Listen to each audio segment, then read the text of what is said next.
வளரும் வளரும் நாடும் இந்த உலகை ஒரு நாளாடும் தமிழும் வளரும் சேரும் தரும் முன்னேற்றம். தமிழாரி உயர்ந்திடவா தடை மீறி பறந்திடவா வரலாற்றை தெரிந்திடவா தன்மானம் மீட்டிடவா. நாமக்கல் மேற்கு மாவட்டம் திருச்செங்கோடு பகுதி மாச்சம்பாளையம் கிராமம்.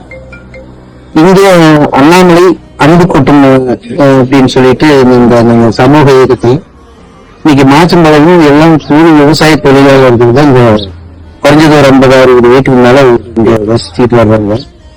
அதனால அவங்களுக்கு ஒரு நலத்திட்ட உதவி செய்யலாங்கிற நோக்கத்தோடு அண்ணாமலை அன்பு கூட்டத்தின் சார்பாக நலத்திட்ட உதவியா இன்னைக்கு ஒரு 100 பேர்த்துக்கு வேட்டி மற்றும் சேலை மற்றும் அவருக்கு உணவுகள் அனைவருக்கும் உணவு வழங்கி இன்னைக்கு அண்ணாமலை அன்பு கூட்டத்தின் சார்பாக மாவட்ட நிர்வாகிகள் மாநில நிர்வாகிகள் இதில் கலந்து கொண்டு சிறப்பாக இந்த நிகழ்ச்சியை நடத்தி கொடுத்தார்கள்.